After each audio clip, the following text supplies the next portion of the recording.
We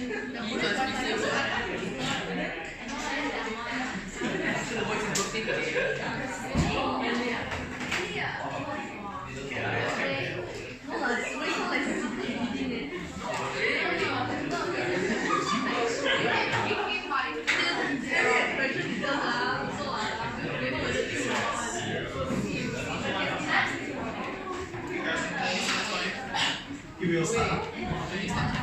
Okay, for today, you will learn about, we'll finish off with something we left out last week, hybridization. We're going to finish it. After hybridization, today you will learn how to see about polar and non-polar. Right? You will learn how to see the molecule polar, non-polar. Then in the end, you will learn about your intermolecular force. Three things to finish, right, for today. Okay? So let's go back to what we stopped last week, where we stopped last week, hybridization. So let's recap the whole thing all over again, a quick one. Hybridization is a process when you go to mix the orbital. Okay, you mix the orbital with different energy together. You mix all the box we put electron, mix the orbital with different energy together. So you want to form some of the new orbital, or so-called new boxes, with exactly same energy level. A quick revision here. You see this graph I showed you last week. This is orbital 1s, this is orbital 2s, and this orbital is your 2px, 2py, and 2pz. So you can see that your 2s orbital and your 2p orbital, they have different energy. Let's say this one, the energy is 50 joule. This one, the energy, let's say, is 90 joule. So now you want to mix this orbital. You want to mix the s orbital and you want to mix the p orbital together. Let's say I mix all 4 boxes. So when I mix the 4 boxes, I got the new boxes. I have 4 boxes here. These 4 boxes, let's say I call it Sp3, we will revise in a short while. Okay, so you have these 4 new boxes. These 4 new boxes, their energy, all the 4 boxes, they are not 50, they are not 90. All of them have the same energy, maybe in between here, 50 and 90, maybe 70.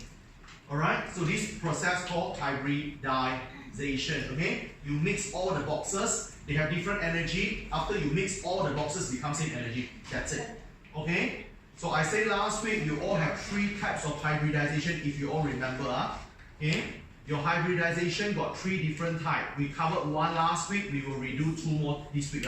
The first one called Sp3, the second one called Sp2, the third one called Sp. We have 3 kinds of hybridization that you learned last week. So what is the difference between Sp3, Sp2 and Sp here? Sp3, 1s mixed with 3p.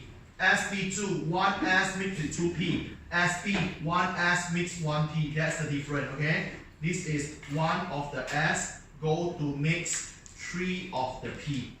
So this is 1 of the s mixed 2 of the p orbital. This is 1 of the s mixed 1 of the p orbital. And it boils back to something super important since last week. When I give you any molecule, you all should be able to tell me on the spot that guy is Sp3, Sp2, or Sp. You must be able to do that in the first place. Alright, so we learned this last week. How are we going to decide what types of hybridization we might do? Remember guys, I want to put a disclaimer again. Hybridization is a topic that your school they learn and the textbook make it look sounds complicated, but the way they ask in the question is super easy. Alright, everything you saw on here is not going to be tested. They ask you some super easy thing. Alright, I'll show you later. So how to decide what types of hybridization we have? Okay, so always go to count this. Always go to count number 1. The number of sigma bond plus with number of lone pair. Okay, you use this one to count. Okay, so after you count, if the answer, the bond is and the lone pair add on, if the answer is 4, then you're going to get Sp3 because Sp got 4 things. If the answer is 3, after you add on, is Sp2. If the answer is 2, is Sp. Make sure you all know this. 2 quick and simple random questions. We do this last week. The first one, methane. Methane, which is natural gas, CH4. you always can start by drawing out first a carbon. I believe you all know, 4 hydrogen. So always count central atom. This central atom got a single bond. We know single bond is sigma, sigma, sigma, sigma. So this guy got 4 sigma bond. Is there any lone pair in the middle? No. So you have 4 sigma bond plus 0 lone pair. So your magic number is 4. So you are Sp3. Is okay? Do this one. It's very rare they will ask for the lone pair. Super rare. Okay? So make sure everyone know this. Another one more example which we'll do in a short while is this. Okay? The second example we'll do in a short while also is C2H4. So when you see the carbon and hydrogen doubling, if you remember your secondary level, carbon hydrogen doubling, alkene.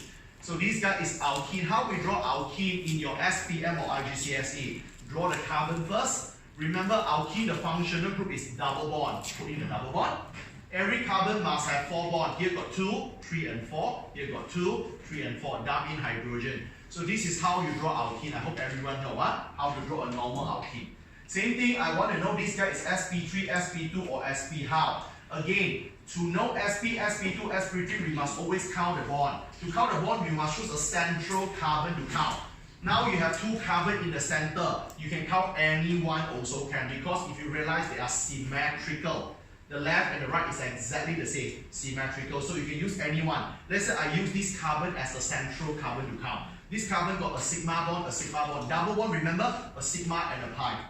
So you all have 3 sigma bond. Is there any lone pair on the carbon? Let's count. Carbon got 4 electrons. You use one here, use one here, use one here, use one here. All the 4 electrons you fully utilize. So there's no remaining electron at all. So the carbon have no lone pair. So 3 sigma bond, no lone pair. Your magic number is 3. So when you have 3, SPP, Sp2.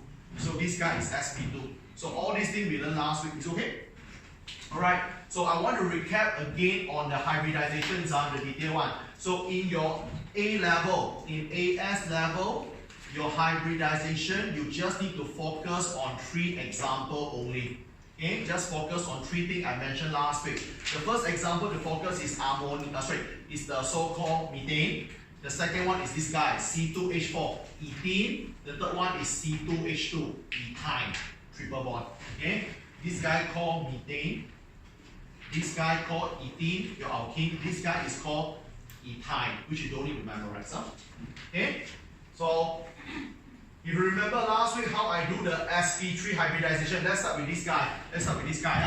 Okay, we do last week already, don't need to copy if you are here last week, just a quick revision again. CH4, always start from carbon first, always start from carbon. Carbon got 6 electrons. If you write it out, it's 1s2, 2s2, 2p2. This is the case when you write it out. When you draw it out, it will look like this. 1s got 2 electrons, you all know that. 2s got 2 electrons, you all know that. Remember, p is a 3 orbital, 1 shot. How you fill the 2 electrons? 1 and 2.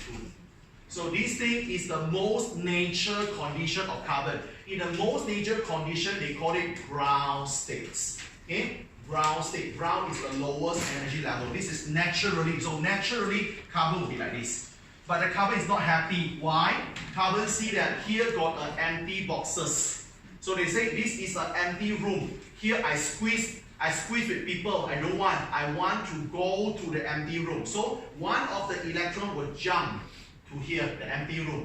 So when you jump, always remember this is 2s and this is 2p. Remember your energy level. 1s, 2s, 2p, 3s, 3p, 3d, the one, this one. These are all energy level. Which means that the lowest energy is 1s, then 2s, then 2p, then 3s. So from 2s, you want to go for 2p, you must increase in energy. So when you increase in energy, they use a fancy word. They call it excited. We call it excited state. So excited state. So when you jump from here to here, your energy is a bit more. That's what you call excited. So why they want to jump, guys? Because after jump, this arrangement is better and more stable. Okay? Right? Because always remember, the box halfly filled or fully filled is stable. So after jump, this is half stable, this is half, this is stable. Before jump, stable, stable, not stable. Get it? So after jump, they know they'll become more stable. That's it. Okay, now what happened here? So what kind of hybridization we decide just now? CH4 just now we count already. CH4 got 4 bonds just now. Here, sorry. So CH4 is Sp3. So we know that we need to undergo Sp3 hybridization. So Sp3, what happened? One of the S combined with 3 of the P. They merge together. So let's merge them together. So this is Sp3 hybridized. So after you do Sp3 hybridized, the one S you don't care because you don't merge it. Keep it. So these 4 boxes merge one shot. You become 4 boxes one shot here. So 1 electron each. Come on, let's go for it. So this whole thing, you don't call 2s, you don't call 2p because they become something totally new. This whole thing, all the 4 boxes all called Sp3. All the 4 boxes called Sp3. And here you all must know how to draw the shapes. Okay, remember the shape. The shape is always related with the magic number as well. Okay, so if you look at the shapes here, you can count the bond pair, lone pair. CH4, if you go to count, you have 4 bond pair, no lone pair. Okay, 1, 2, 3, 4. When you have 4 bond pair, no lone pair. The shape is called tetrahedral. So how you draw tetrahedral? You draw a circle and then like a chicken feet. 1 up dumbbell, 3 dumbbell at the bottom. You all must know why you got such a weird and alien shapes. You got circle because there is S orbital. You got dumbbell, you get this kind of loops because there is a P orbital. So when the S orbital, which is circle, mixed with the dumbbell, you got this thing. Is it okay? Right, remember where you put the electron. How many electrons you have? 1, 2, 3, 4. Always focus on the electron that unpaired. This electron got paired, don't care already. So these 4 electrons. 1, 2, 3, 4. Eyes on here. So now what happens? So this guy is who? This whole guy is the carbon. This whole guy is carbon. But what you want to draw in the end? CH4. So you must let your carbon bonded with 4 guys. The 4 guy is hydrogen. So again, how you draw hydrogen? Remember your periodic table. Everything on here is S, there's circle. Everything on here is P. Everything on here is D. Everything on here is F. If you all realize hydrogen is here. So hydrogen is in S. Hydrogen is a circle. Okay? So draw a circle for hydrogen. Is the blue color. So why we must draw something like this overlapping? Because they share their electron. To share electron, they must have an overlapping. Understand? So this is hydrogen. So you share one, hydrogen, share one. Okay? This is hydrogen. You share one, hydrogen, share one. You share one, hydrogen share one. You share one, hydrogen share one. It makes perfect sense. Why? That's why I said it makes perfect sense. If you look back your CH4, if everyone remember before, CH4, if you all remember, all the CH4 are single bond, and I said all single bond are sigma bond. And I told you last Saturday, sigma bond is what? Direct overlapping. So you see there is a direct overlapping, so they merge. Okay? Remember, this thing is in your syllabus, but they won't ask you to draw this thing in exam. Never ever ask. Get it? So that's why many people, they got this, when the school teach you this, you get frightened. Oh my god, so hard, am I going to know how to draw this? No. Here? But since it's part of the syllabus, so I need to teach you. Okay? They won't ask you to draw this in exam. No worry. So this one settled. So this is the first one. Sp3 hybridization, which is where we stopped last week. Okay? So can we go a little bit more? Just go a little bit more. Today I'll teach you Sp2 and also Sp hybridization to get it done with this. Okay? So the second example we need to learn today is called ethene. Okay? The second example you will learn today is called ethene. C2H4 ethene. Okay, we decided a moment ago, you all can see yourself there. Okay? Ethene is Sp2 hybridization. If anyone don't know how to decide, feel free to ask, don't be shy. Okay? So I can draw over here so I can keep myself, reminded. So this is my ethene. Okay. So let's see how I draw. Okay, same thing, start from carbon first. As usual, your carbon, as usual, got 6 electrons. 6 electrons, how you fill in? Same thing. 1s, 2s, and also 2p. As usual, you will do this. Same thing, you all will realize that this arrangement is not the best arrangement. So I will always let my electron from here jump to here so that I can keep the room empty. Okay, since I know that the room is empty, why I know go to fill up the room. So from here jump to here, you all get this. Okay, after jump you get 1. Here you got 3. Okay, this is 1s, 2s, and 2p. So remember, before jumping, you are in the most natural state. You have the lowest energy. You are called ground. We call ground state. After you got the energy, you get higher energy, you get promoted to jump. This guy called excited. Okay, so these few words is quite important for you all to understand. We do many parts here later. Okay, now what happened? We agree just now, this is Sp2 hybridization. So Sp2 hybridization means what? Only one of the S will merge with two of the P. Not everything, okay? Sp2, Spp, Spp. That's why it's called Sp2. One S merged with two of the P orbital. Alright? So I want you all to have correct concept. You don't think that here I got 3 P orbital, all the 3 P orbital must merge. No, depends. Okay? In Sp2, merge one of the S and two of the P. So that's what you're going to get. Then many people say, sir, the 2P, how we merge? You must follow sequence. You have 3 boxes, you must merge the first 2 first. You cannot do randomly. You say, okay, this is 2S. So Mr. Martin, I want to merge the 2. Can I do pick randomly? This is the S. I know I get to take it. The 2P, I take one here and one here. Cannot. You must follow the sequence from the left to the right. Get it? You cannot even go from the backward. Oh, Mr. Martin, I want 2P. I want here and here. Cannot. This one, the first one skip. Cannot. You must go here. Alright? That's how you merge.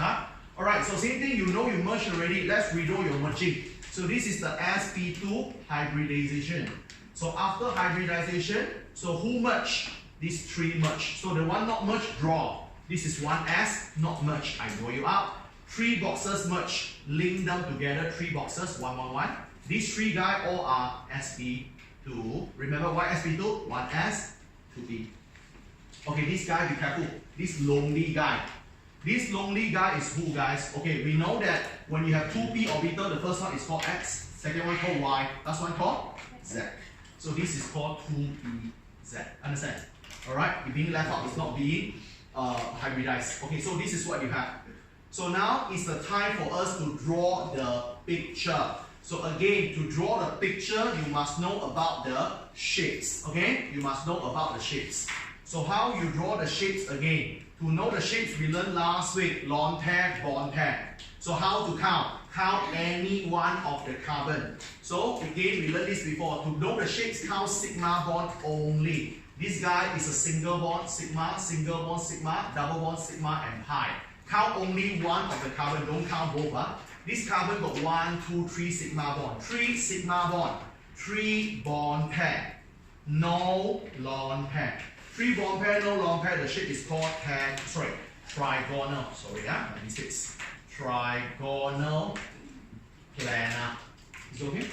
Trigonal planar, if anyone remember angle 120. So when you draw 120, make sure your angle looks like 120. What it means that the angle looks like 120. So you draw like this. So you draw a circle in the middle. 120, open up like this. 120, open up equally. So you have 120 each. So when you draw this, you don't draw straight line, you draw your loops. Here, here, and here. So I want everyone to know why we have such a shape like this. Why we got circle? Because we got S. Why we got this kind of loops? Because we got P. Understand? Alright, So remember, S orbital is a pure circle, P orbital is a dumbbell. After they mix, they become an alien shape like this. So this guy is who? This guy is carbon. Now I'm talking about carbon. So what you need to do, how many carbon you have on this picture? If you all can see, 2 carbon. And I say just now, this carbon and this carbon, they are symmetrical. They are exactly the same, right? So this carbon draw exactly the same thing like this. Draw exactly the same. I use different color. I use a blue color so you can see. Here draw another same carbon. Also, here one, here one, here one. Understand? Why I need to draw 2? Because I got 2 carbon. Why just now I don't need? Just now CH4 only got 1 carbon. Understand? Okay, same thing. Put on the electron first. How many electron? Focus on the hybridized. Here. Don't bother here. This one got pair, no problem one. Focus on here, hybridized. So hybridized got 1, 2, 3, 3 unpaired electron. Put here. Come on. 1. Okay? 2, 3. Okay, this guy, 3 electron also. 1. Why I must put downward? Here upward, here can be upward anymore. Here, one upward, one must be downward. So here 1, here 2, here 3. Get it? So each of the carbon got these 3 electrons.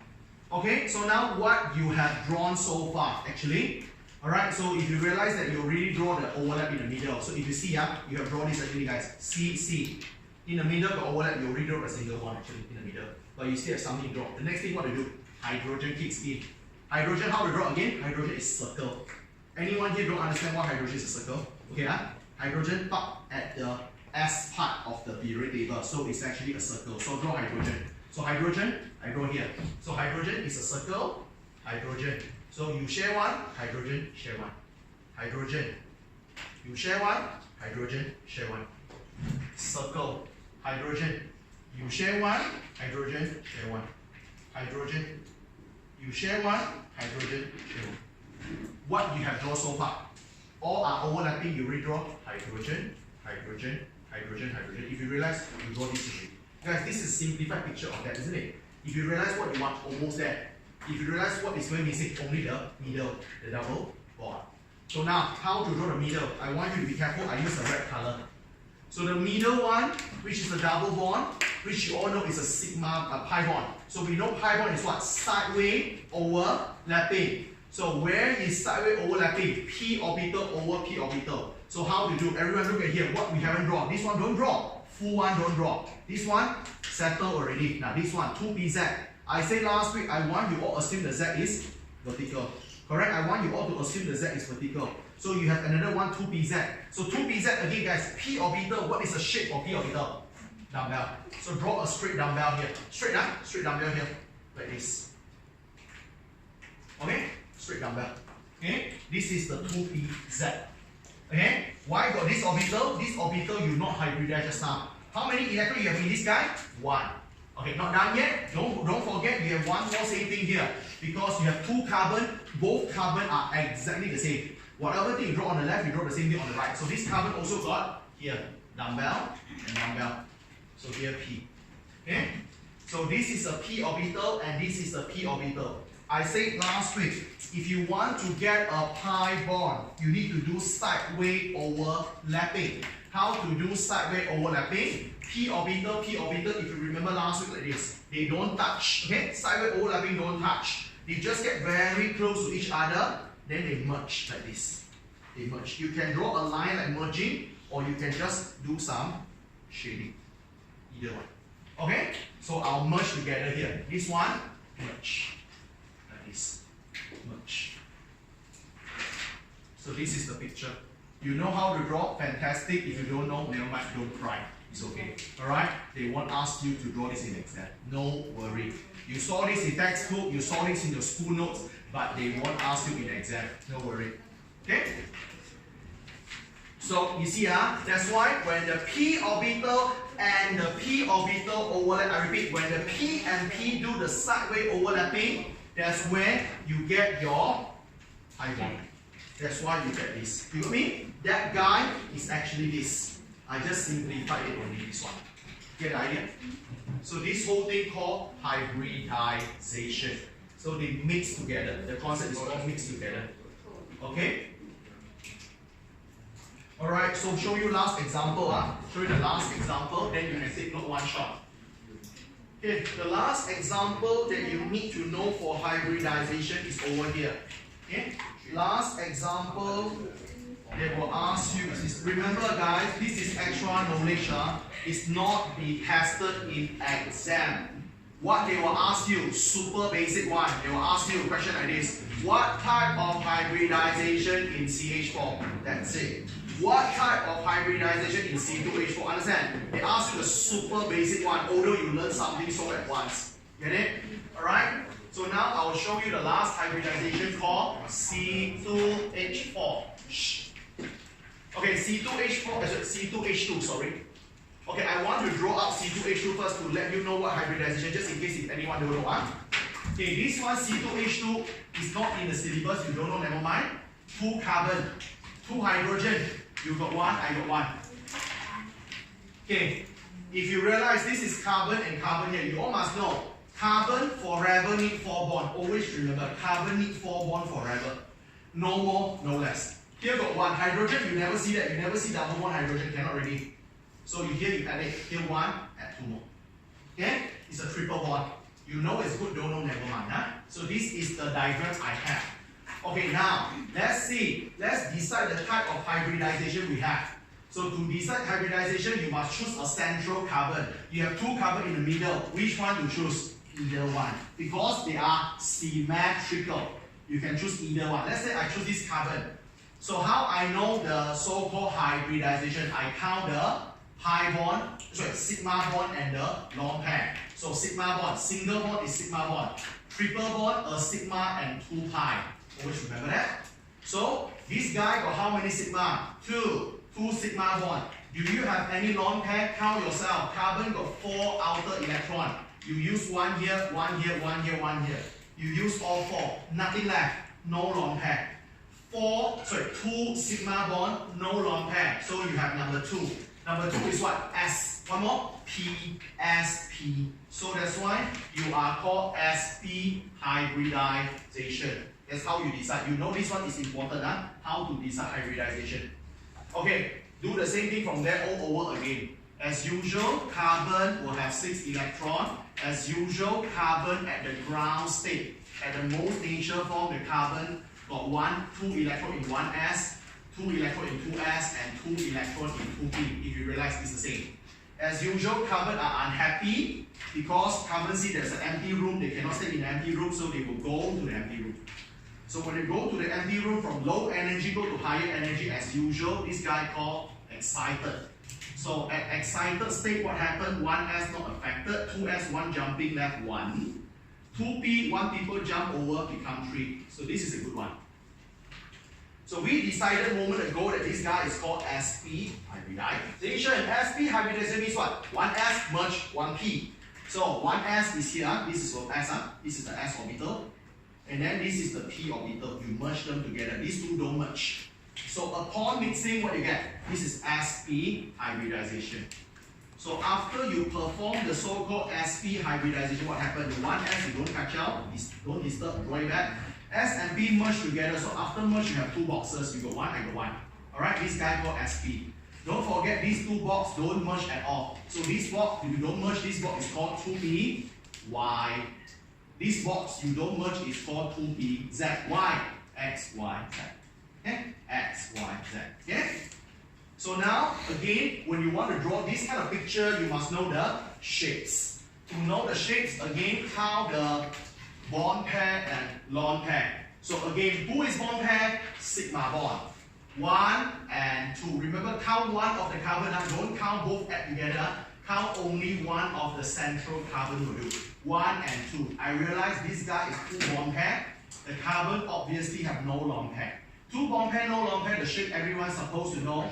Linear.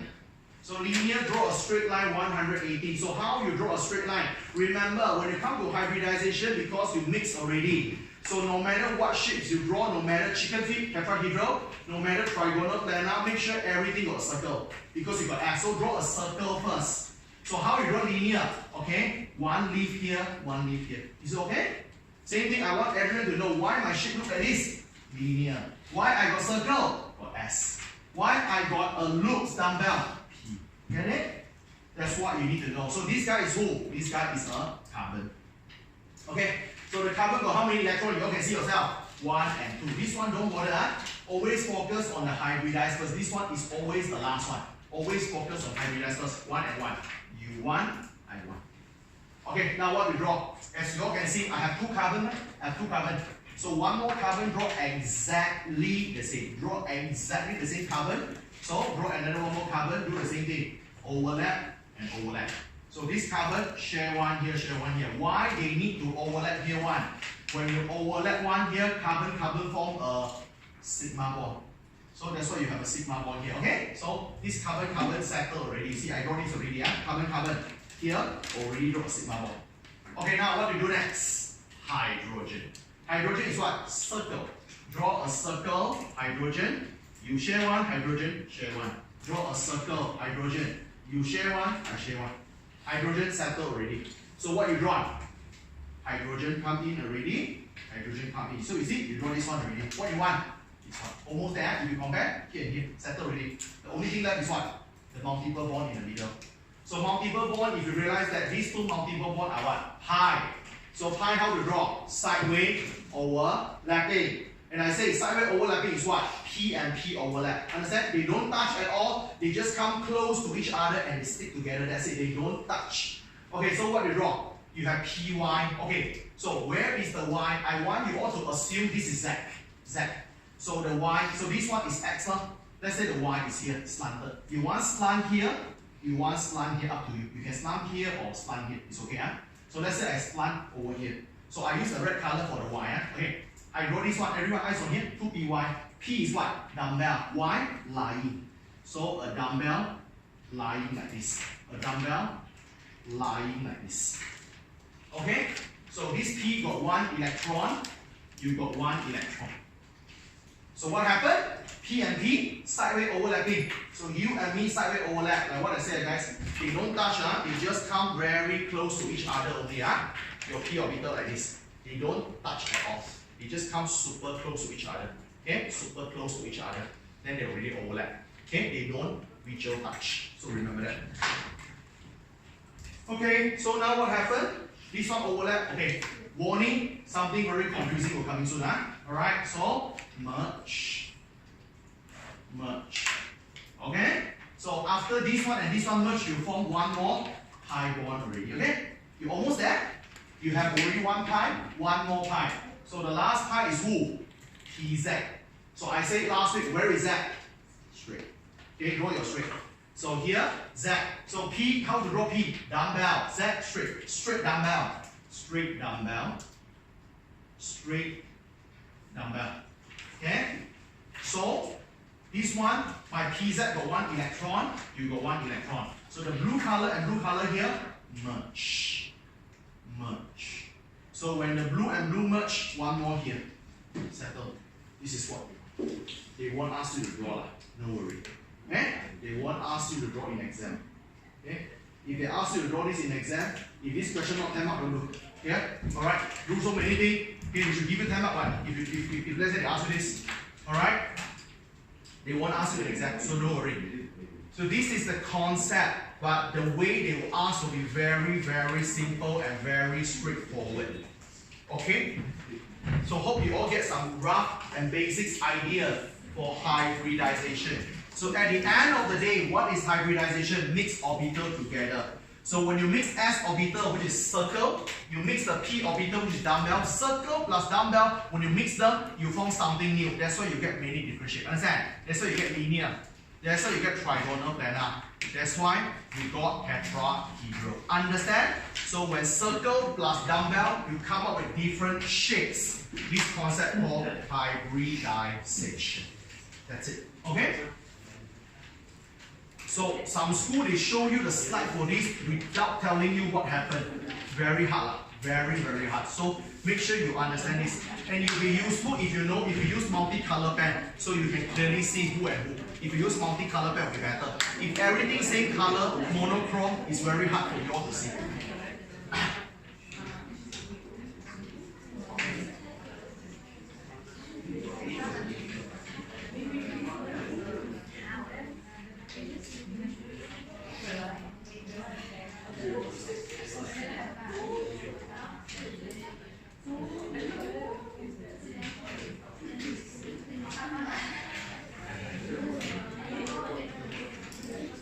Okay? So remember guys, like what I say, they are asking something very, very basic only. Okay, I give you a sample question, how they really ask. These things so far only ask in objective. So when objective, you know you are safe, because they won't ask you to draw the picture. Here, they always ask you in objective, and remember guys, trust me, the way they ask is much easier than what you saw here. The thing you see is horrible, but the thing they ask you is super easy. Okay, the question is something like this. Let me give you a simple example how they ask you this in the real examination. Everyone eyes on here. Okay, this is a sample questions they asked you in exam before. Okay? So I give you a sample questions we do together. Come on. Alright. So the question asks you this one. Which of the following is actually true about a substance? Which of the following is true about NH3, ammonia? Okay? So let's try to see how this thing works. Which of the following is true about ammonia? Okay, you have 1, 2, and 3. So it's multiple choice actually. Alright, so ammonia, the bond angle is actually 100 and also 109.5. Number 2, ammonia is actually Sp3 Hybridized. Okay. Number 3 is that there is a lone pair on the nitrogen. Okay, let's do it. Okay guys, I'm not sure whether you have tried your objective or not. Remember, in A level, objective is hardest paper among all. Objective harder than subjective. Do you know the strategy when you do this 1, 2, 3? You see 1, 2, 3, do you know the answer, how they choose the answer here? Your answer A by right is 1, 2, and 3. Your answer A by right is actually 1, 2, and 3. Your answer B is 1 and 2. Your answer C is 2 and 3. Your answer donkey is 1 only. Do you know that? Do you know the proper strategy to do this? When you come to objective, you all must be very careful, because in objective, your biggest enemy and your rival is actually time. Your time is not enough. So you must be very good in your time management.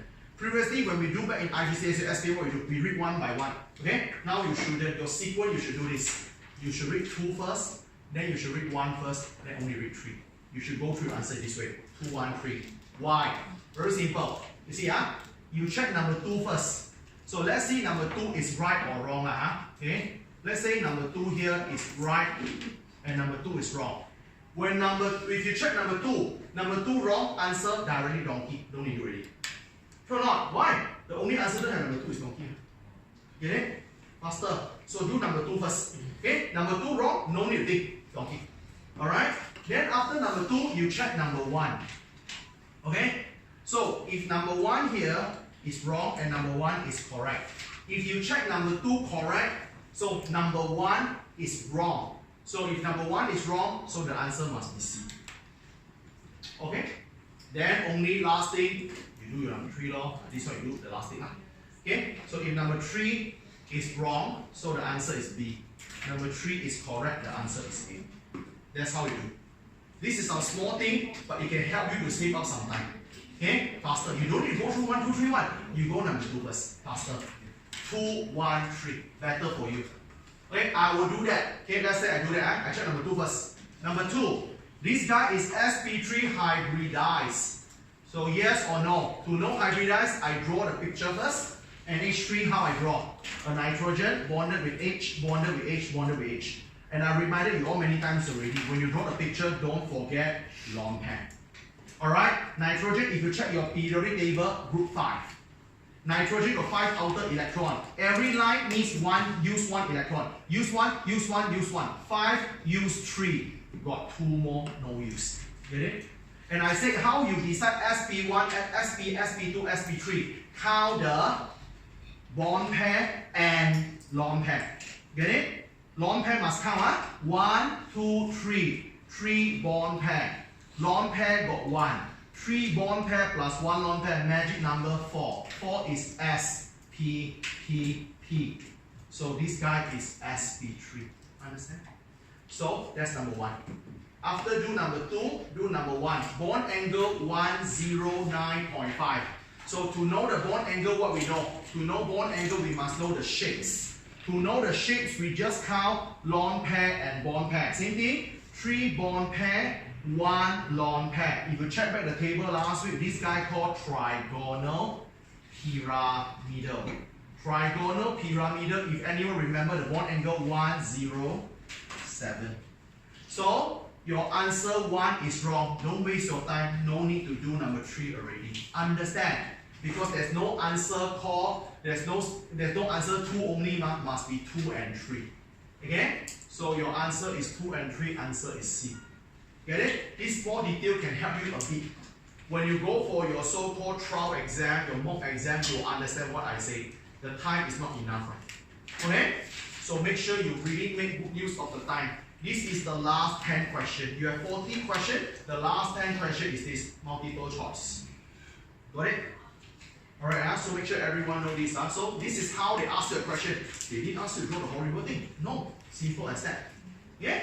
So as long as I give you a molecule, you know which hybridization it is, enough for your A level. That's it. Okay? That's why I was curious now. Why they don't remove this one from the syllabus since they don't ask. But they put it there, okay? This thing is in the syllabus for 15 years, but 15 never asked. Don't know why. Okay? I don't know why they put something in the syllabus that they don't intend to ask. No point. Okay? Settle one. So now every one of you here should know a little bit on hybridization. I don't need you to know too detailed. I just want you all to know basic. You know the basic of hybridization, that's good enough already. That's good enough. Okay? Okay, so everyone can have some rough idea. Okay, the next thing, you all must know what is polar and non-polar. Very important. Because if you don't know polar, non-polar, you won't able to do the right force. Because many people ask me, sir, I don't know when to use hydrogen bonding. I don't know when to use van der Waals. I don't know when to use permanent dipole. I don't know when. My teacher teach me manifolds. I know, but I don't know when to use. Get it? So I will try to answer that question today. Huh? Okay, so now, the next thing you all have to know is this. Okay, your molecule actually can be something called polar or something called non-polar. Okay? So I will teach you what is polar, what is non-polar. Please listen carefully. I will go very slow and it can be very, very confusing. Listen carefully, Okay. Now I want to talk about the requirement to be polar. Okay, first of all, look at here first. Show you some idea first. Okay. In order to be polar molecule, you must fulfill these two requirements. This is something like your checklist. You must fulfill two requirements. Number one, to be polar, you all must have difference in electronegativity. Again, this is the third or the fourth time we learn about electronegativity already. Electronegativity means that who love to pull or suck electron. Okay? Anyone who loves electron more, that is called more electronegative. How we know electronegativity? Again, periodic table. Everything on the right hand side of periodic table is more electronegative compared to the left hand side. Everything in the same group, the bottom is less electronegative. Everyone must know this. Okay? And you all must know the one and only special case. And only got two substances, they have no difference in electronegativity. There are only two people, they have no difference in electronegativity. It means that these two people, when they meet together, okay, they won't suck the electron of each another. Only two. The first guy called carbon, the second guy called hydrogen. Only this. Other than that, any two substances, forever got one guy will suck the electron more. Who's the guy? The right hand side. Is it okay? Always remember this. Any two substances always have different in electronegativity unless you are carbon and hydrogen. Carbon wants pull the electron for hydrogen, hydrogen wants steal the electron for carbon. So that's it. Okay? So number one, you must have different in electronegativity. Number two, you must realize that your dipole moment doesn't cancel out. Your dipole moment doesn't cancel out. Okay, I will tell you what is dipole moment first. So this part we will go very slow because it can be very confusing. So if you never understand what is, you heard about dipole moment in your school, but you never know what is it, make it clear today. Make it clear today, Alright? So I will show you what it means by have different in electronegativity and the dipole moment doesn't cancel out. Eyes on here. Show you about 6 to 7 examples, one by one. We go slowly. I show you the simplest one first.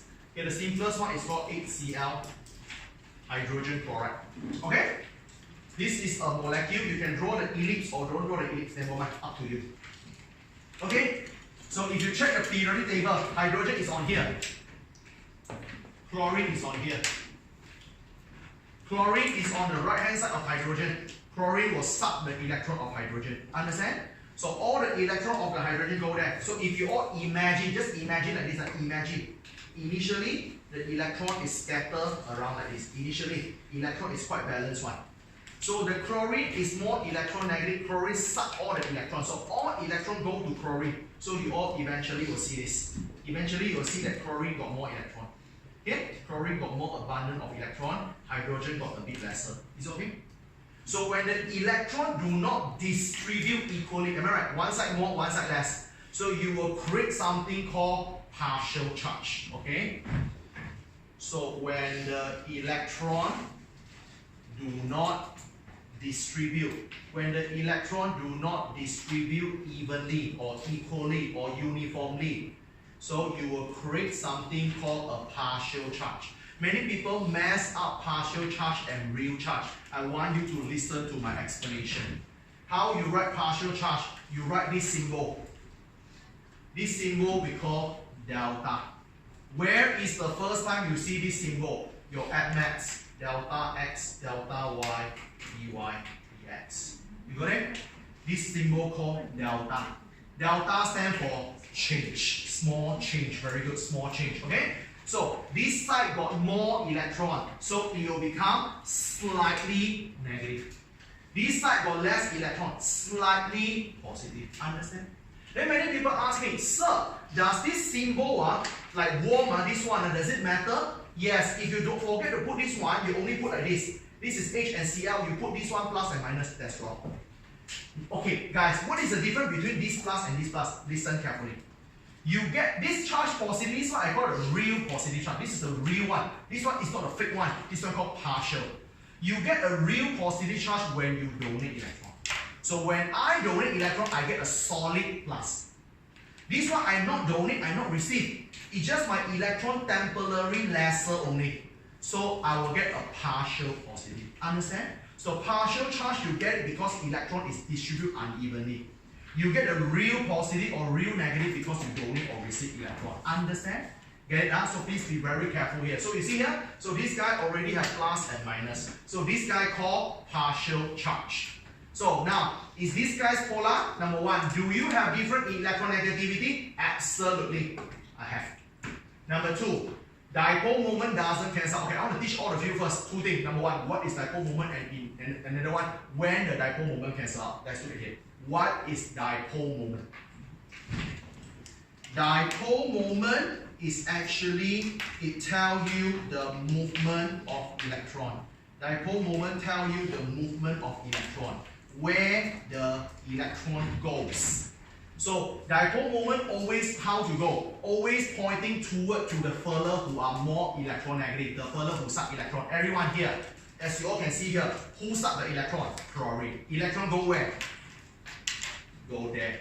Understand? Electron all go there. And you all will see something like this. Dipole moment, if you realize in school, at the end of the arrow here, you saw they put a line like this. It looks like the so-called, you know, the one you use to wash your hand, Dipole. Get it? Alright, use the logo like Dipole, right? Do you know why they put something like this? Do you know that? Do you know why they put a line here? The reason is this. Look at here. When all the electrons sucked by you, okay, hydrogen not enough electron. So hydrogen will become something like this. Positive. See that? Alright? Electron, you think, oh, I don't have electron, I become positive. Okay? That's the reason why there is a line over there. Okay? So dipole moment actually tell you where the electron goes. Okay? So all electron go to the right hand side. Now I ask you a simple question. What it means by dipole moment cancel out, we will learn in a short while. Dipole moment cancel out just like how you learn your basic physics. Who don't take basic physics, not A level 1? Who don't take physics back in the day of secondary level? All took physics, very simple, okay? So basics, you learn about force and motion. Force and motion, what happened here? Alright, if you go to the right hand side, 10 Newton. You go to the left hand side here, 10 Newton. Resultant, 0. Cancel out. Get it? So you only cancel out when you realize that the direction go opposite. Now you look at here. Now you only go right. Do you think it will cancel? No. So your dipole moment don't cancel out. So in this case, HCl is polar. Is it okay? We do a few more examples, you'll understand a bit better. So in this case, my conclusion is this guy is polar. Okay, we do a few more examples together. Okay, guys, I would like to talk a little bit more on so-called the dipole moment cancel out. Let me share some extra knowledge with you all first. We do 3 more examples, then I share what it means by dipole moment cancel out. Eyes on here, please. Okay, the second example we all can do together. Let's put a simple one. I put a super easy question here. This guy, today I have a CH4.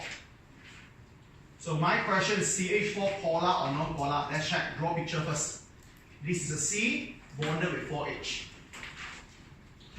To know polar or non-polar, first thing to check, do you have different electronegativity? Do you suck my electron? Do I suck your electron? Carbon and hydrogen, they don't suck the electron each another. They have no different electronegativity. This thing cross, don't need to check the second one. Understand? Because it's like interview. Your first stage field, don't need to see the second one. Here, alright? First one field already, no point to see the second one. So, this one, it have no different electronegativity. So, who care dipole moment? Get it? Alright? So, this guy is non-polar. Any question? Yeah, this is one of the easiest one. They seldom ask.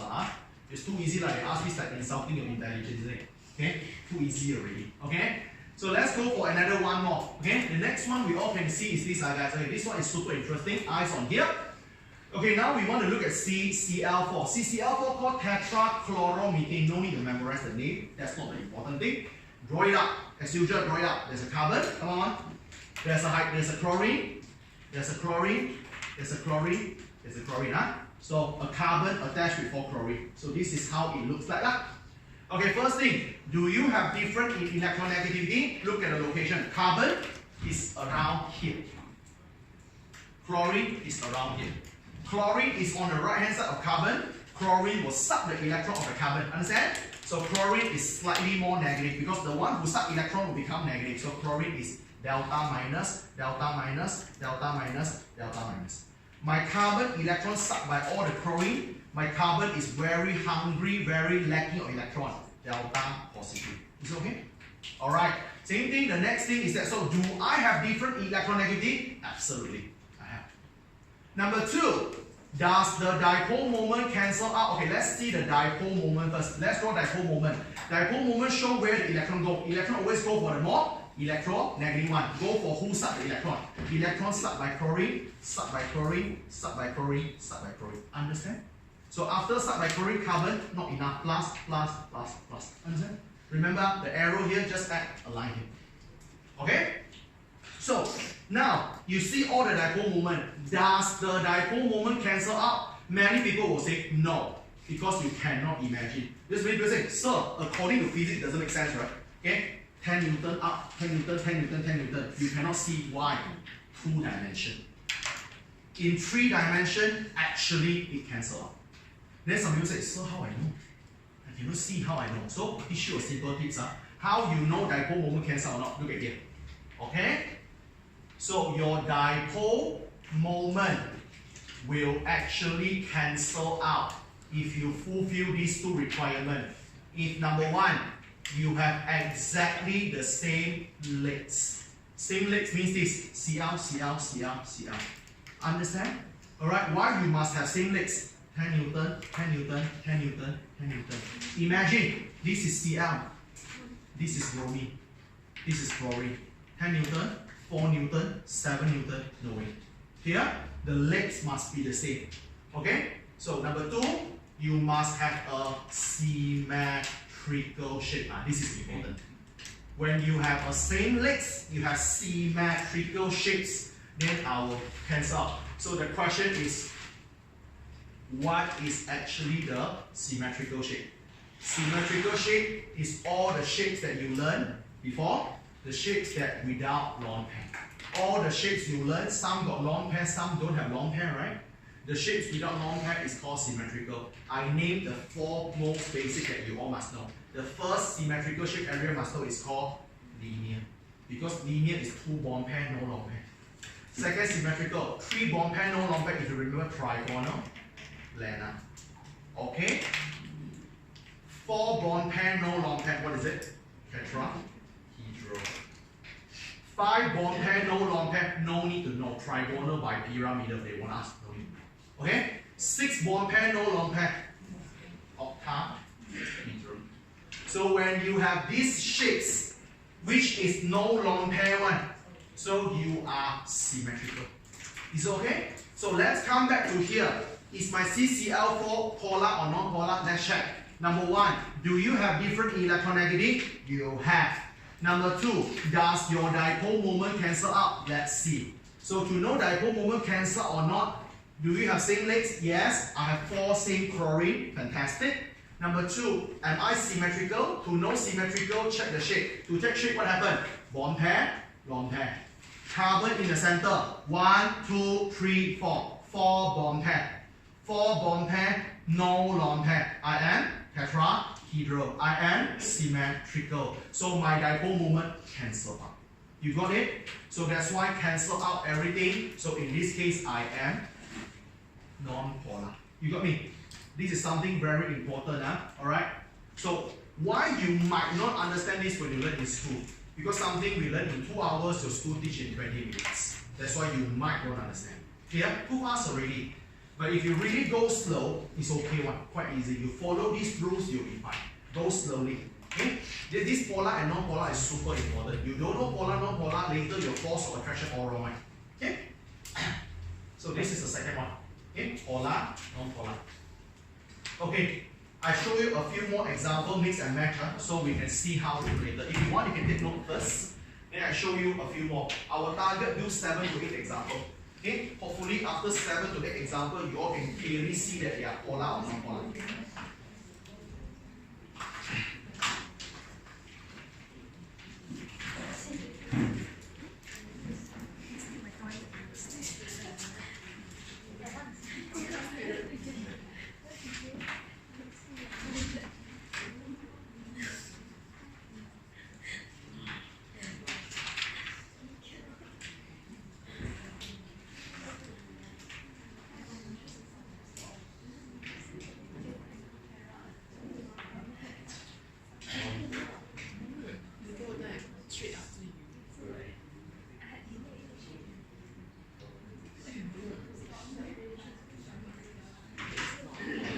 Be very, very careful with this. No rush, no rushing, slowly.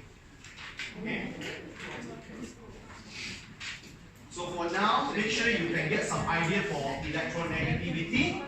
You know a little bit on dipole moment, and you know a little bit on symmetrical. If you have these few puzzles with you, it will be easier when I put everything together. Okay?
Examples already are HCl, polar, CH4, non-polar, CCl4, non-polar. Alright? So a few more to come. Okay? There's a few more here. So we need to practice until you are familiar. So then when you get the idea of what I'm trying to tell you, it'll be easier for you. Okay, can we try to do a few more here? Okay, let's look at the next one here. Okay, the next question we have is this CHF3. So everything starts with a good drawing. Let's draw it up. C. H, so H you want to put that way up to you. Let's put here. F3, 3F, 1F, 2F, 3F. Okay? So I want to know this guy is polar or non-polar. And again, don't forget to check the lone pair in the middle. Carbon got 4 electrons. Carbon formed the 4 bonds already. No extra electron. I don't think there is lone pair. Okay? Alright, let's start. Okay, to know this guy is polar or non-polar, question number 1. Do they have different electronegativity? Yes. Carbon is here. Fluorine is about here. So fluorine is on the right hand side of carbon. Fluorine will suck the electron of the carbon. So electron all go for the fluorine, minus. So this guy, carbon and hydrogen. Can hydrogen suck the electron of carbon? No. Can carbon suck the electron of hydrogen? No. So this one don't bother, keep it empty. Okay? Alright, now, same thing. The carbon electron sucked by the fluorine, carbon losing electron, positive. Okay, next one, draw your dipole moment. Dipole moment show where the electron go. Electron all sucked by fluorine. So point to the fluorine. Point to the fluorine. Point to the fluorine. Okay? So, do you have different electronegativity? Number 1, yes. Number 2, does the dipole moment cancelling? Ask ourselves. To get dipole moment cancel, requirement number 1, the legs has to be the same. You have F, F, F, F, but H. Your leg is different. I don't think they can cancel. Because why? The force is different. You just imagine, no force, 10 Newton, 10 Newton, 10 Newton. I don't think you cancel. Get it? Alright? So, cannot cancel. Although, if you go to check the shape, this is symmetrical. This is tetrahedral, although you go to check. This guy, 4 bond pair, no long pair is tetrahedral. It is a symmetrical shape. But your leg is not the same, no use. Here, so in this case, your dipole moment cannot cancel away. So you are polar. Okay, 2 more. Next one, carbon dioxide. Let's draw it up. Carbon dioxide. You do a cross and draw yourself. Is this. Okay, don't memorize, you can do yourself here. Okay, carbon dioxide. Okay, as usual, make sure carbon got long pair or not. Don't forget long pair. Carbon got 4 electrons. 1, 2, 3, 4. No more. Okay? So let's go to check, you have different electronegativity? Yes. Carbon is on the left of periodic table, oxygen is slightly right. Oxygen is on the right of the carbon in the periodic table. Oxygen will suck the electron from the carbon. So oxygen become minus. Carbon losing the electron become plus. Electron sucked by oxygen, go to oxygen. Go to oxygen. Okay? So now, next one. So you have different electronegativity already. So I need to check whether your dipole moment cannot cancel. Okay? So to check dipole moment, check the legs. I have 2 same legs, oxygen. Very good. Number 2, check the shapes. To check the shapes, look at central carbon, count bond pair, long pair.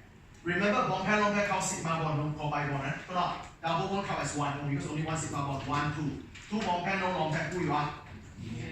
Linear is symmetrical. Symmetrical, cancel. Make sense, ma? 10 Newton left, 10 Newton right. Here, cancel everything. So you are non-polar. Get the picture? This is very important for you. Okay? It will be a bit hard in the beginning, but once you find the key, it's easy. Last one, NH3, ammonia. Come on, let's write it. Nitrogen. Hydrogen, 1, 2, 3. Please don't ever forget long pair. Nitrogen is in group 5. Nitrogen has 5 outer electrons. You have 3 bonds. Only use 3 out of 5. 2 more outside here. And guys, I can give you a shortcut again. Got long pair, close your eyes. Polar. That's it. Got long pair, confirm polar. Why? Because you won't be symmetrical shape for sure. Okay? You don't need to do all these things already. You see long pair, polar. That's it. Yeah? Got long pair, confirm polar. Because your dipole moment cannot cancel out. Right? Because you want to cancel out, you must have same legs, you have it, but your shape is not symmetrical. Because you are trigonal pyramidal. Trigonal pyramidal got long pair, you are not symmetrical already. I repeat one more time. When you draw the picture, you saw long pair, you don't need to do anything. Polar. That's it. Here, this is a very simple shortcut. But of course, I can draw a proper way for you. Nitrogen on the right of hydrogen, nitrogen suck the electron of hydrogen. I prove to you, minus. Hydrogen plus, plus and plus. I prove to you. Electron go where? Electron all go to the end, suck to here. Common sense, guys, look at here. Okay, if you look at here, the common sense, everything go to middle, how to cancel? No, not. Everything go to center, cannot cancel one. You must everything go out, then only can cancel one. Get it? Right? Because everything go in the middle, cannot cancel one. Okay? So this one is polar. So this is a gips, long pair, got long pair, confirm polar. This is gips, okay? So when you see long pair, don't waste your time already, okay? Polar, that's it. So any question so far? So we all have approximate 6 examples. Okay? I don't have a lot of expectations. I just hope that you get some ideas. You get some idea. At least it's a good head start for you all. Okay? Alright. I will show you all some questions to do together. We do 3 questions together, then we stop and we proceed. Come on. I will distribute objective booklets to you all.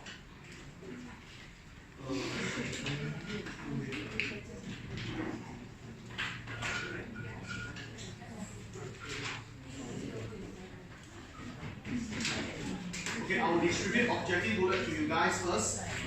Then only we discuss this one. 3, 6.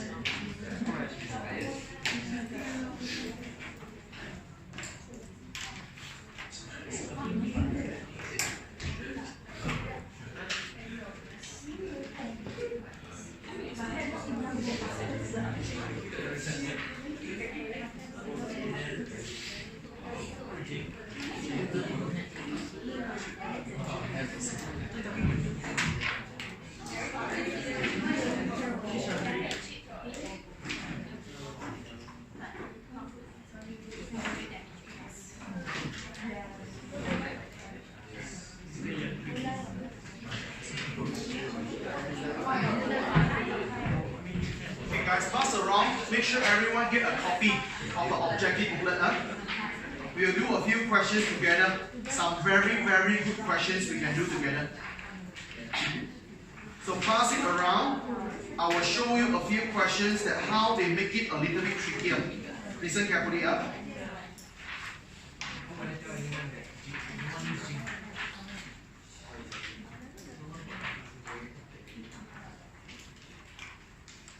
Okay, we will do approximate 3 to 5 questions together, then only we proceed. Okay, our focus is more on polar, non-polar stuff. Okay, everyone, we will do a quick questions here together first. First of all, can you turn to page number 8? Turn to page number 8. Let us figure out a few questions together first. We will do 2 questions here together. Page number 8. The first question, nothing to do with polar, non-polar, which is the question 36. Okay, guys, we are now on page 38. Sorry, page number 8, question 36. Sorry for my mistakes. Okay, so look at it. This is what? What is the correct order of the bond angles in the ascending order? So you need to go and figure out what are their bond angle. Okay, my advice to you here is that don't trust the picture. Don't trust the picture means what? They might have long pair, they hide from you. You can trust them everything, but not the long pair. They will hide the long pair from you. Let's do it. So we all should go to figure out all their angle. To figure out all the angle, we need to know the shapes. To know the shape, we need to know bond pair, long pair. Everyone, we do this together. Come on. Okay.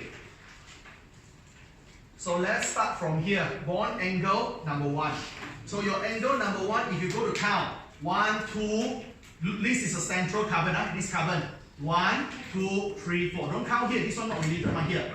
4 bond pair, no long pair. Tetrahedral. So if you are tetrahedral, this guy should be 109.5. Are you with me? Good. Next one. Look at the bond angle number 2. This bond angle is between what? This carbon. So which one to consider? This carbon. Understand? So this carbon, count your bond pair, long pair. 1 and 2. Alright? Double bond count as 1 because only one sigma bond. 3 bond pair, no long pair. 3 bond pair, no long pair. Shape trigonal planar. Trigonal planar angle 120. Okay?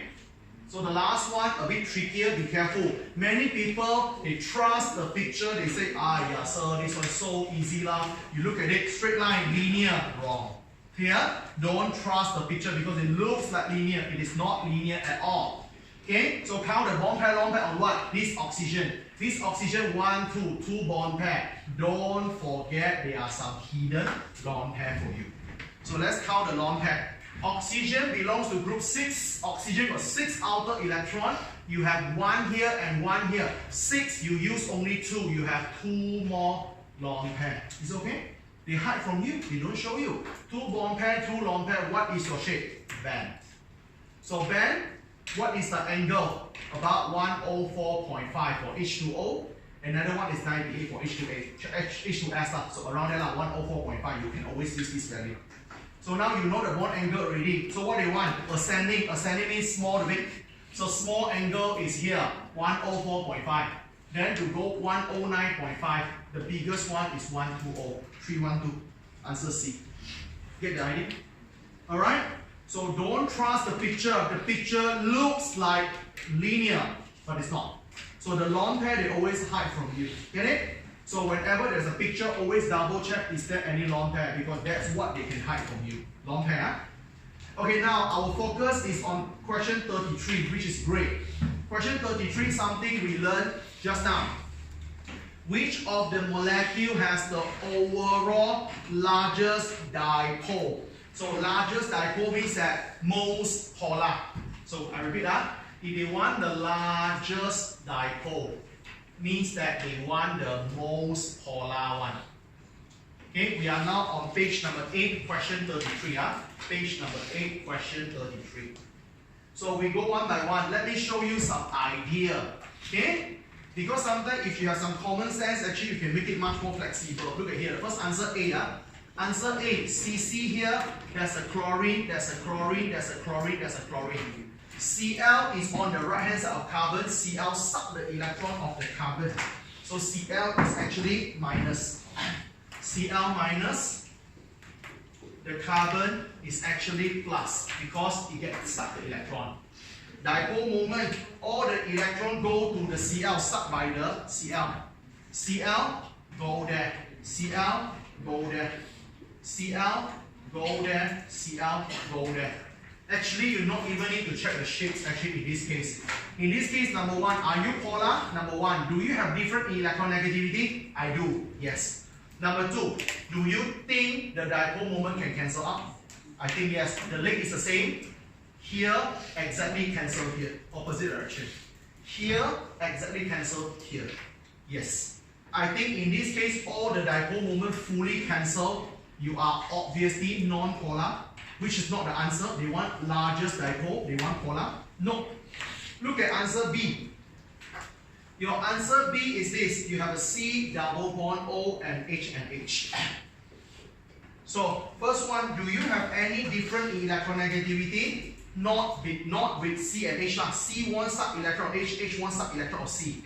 C and O, yes, O is on the right of the carbon in the periodic table. O love electron more than carbon. O suck the electron of the carbon. O is minus, carbon is plus. Dipole moment, every electron sucked by oxygen.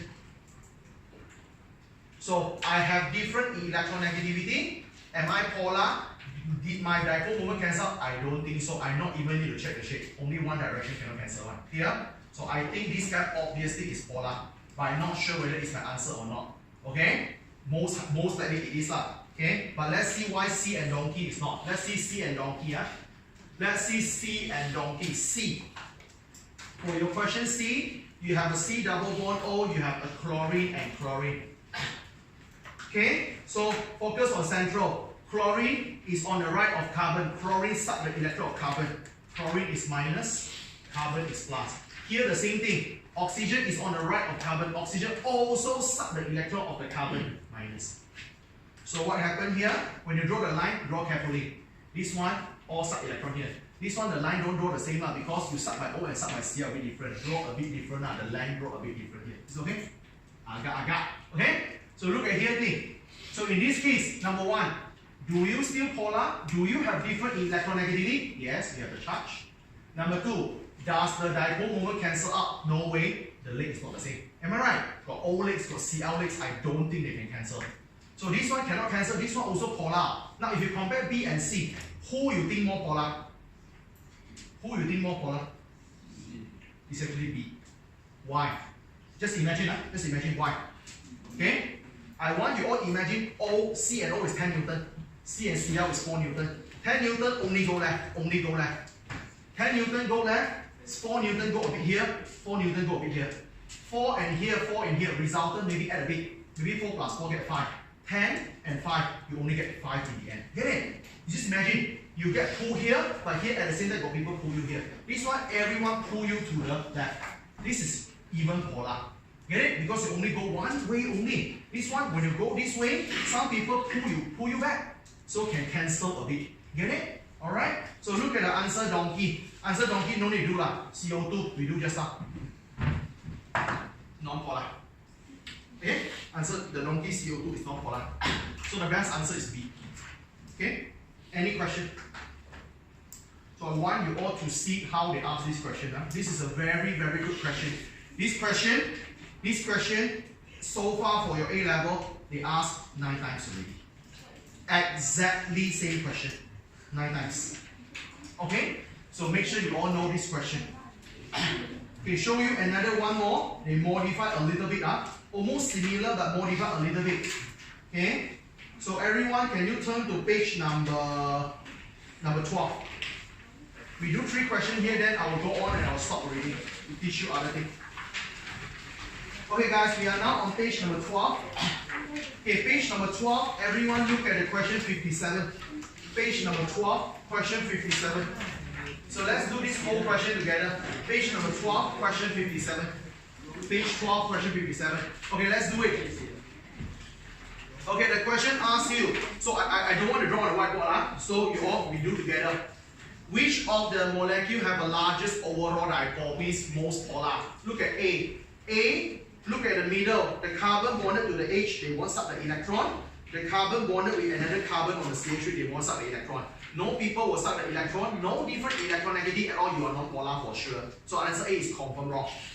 Look at answer B. Answer B, the carbon attached to the O. The O suck the electron. Electron go to the left all the way.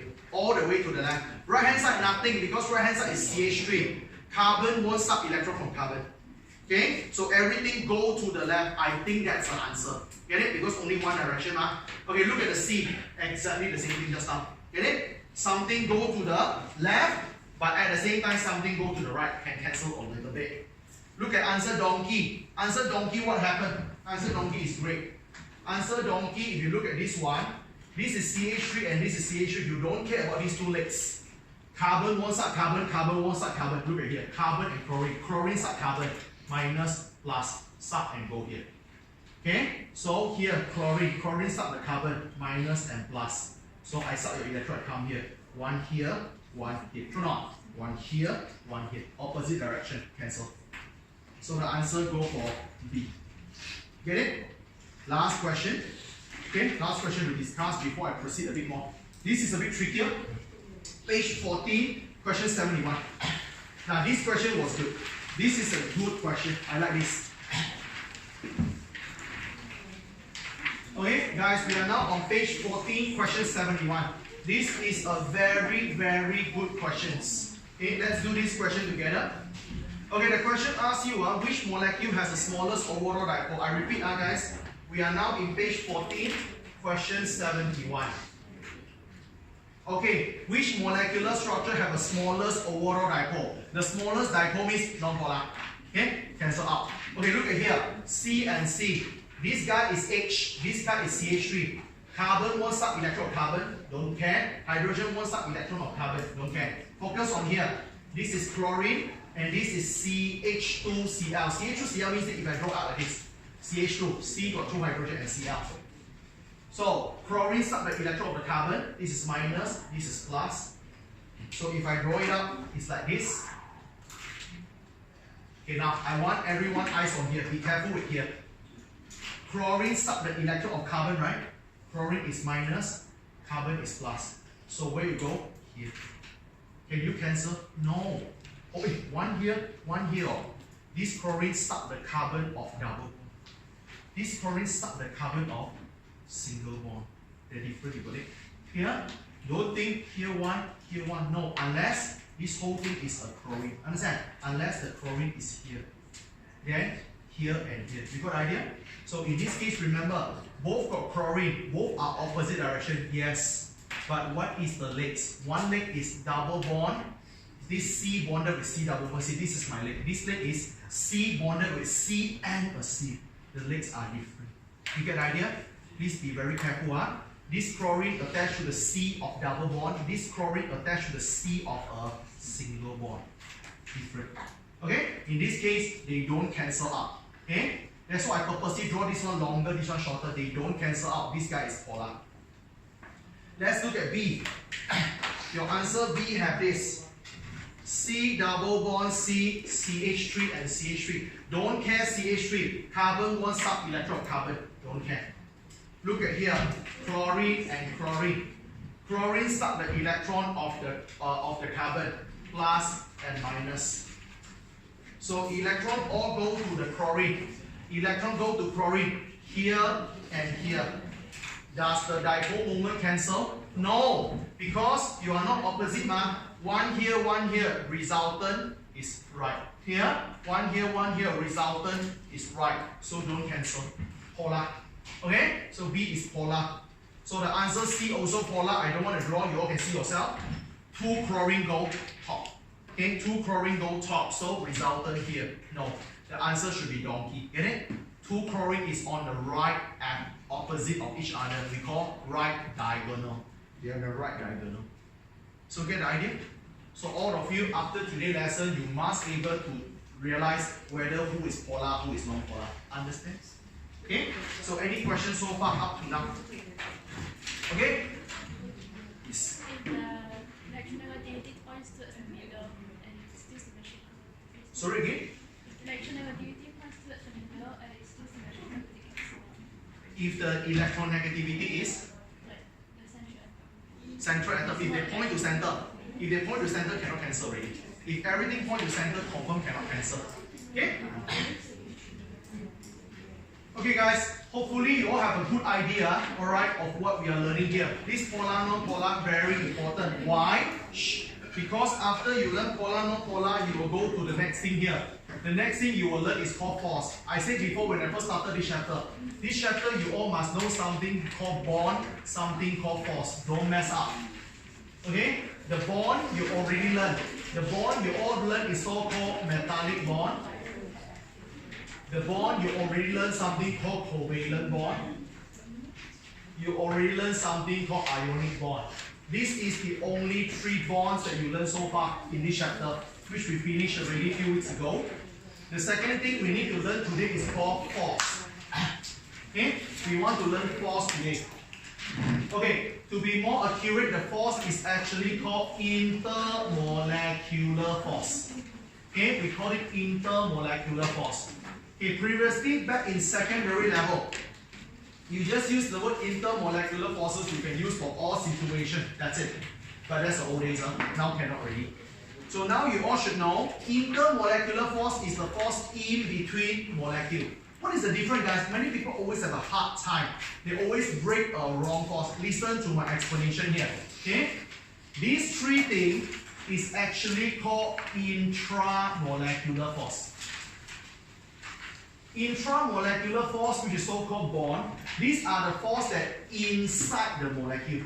Intra means that you are inside the molecule. Okay, I give you some example here. Everyone eyes on here, please. Now, this is a carbon dioxide molecule. This is a carbon dioxide molecule. Okay? In between molecule and molecule, this force is called intermolecular force. Understand? The name makes sense, but in between molecules. So if you go inside the molecule, let's say the CO2, I draw it up, is this? The C double bond with O, double bond with O. So inside here, this is a double bond, which is covalent bond. So covalent bond is intra. Understand? It's the force inside the molecule. Understand? In between molecule called intermolecular. Inside the molecule called intramolecular. Be careful, huh? So this guy is called intramolecular force. Okay? So normally we call it bond because it's so strong. I can call it bond. Okay. So now I need everyone to know three things here for today. Number one, you all must know there are three intermolecular forces. You all must know when to use first. Then I explain one by one. So we all have total three intermolecular force in your A level. The first intermolecular force you all need to know is called, they call it induced dipole force. They call it induced dipole force. This force used to be very familiar. If you are from SPM, you definitely heard about this word before. Van der Waals. Okay? Van der Waals forces.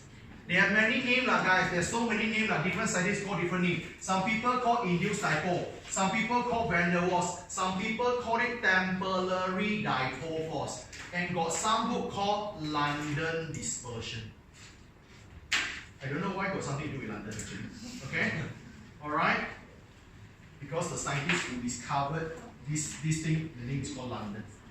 Alright? That's why they call London dispersion. Okay? So now, these four all are the same thing. Okay, I want you all to be careful.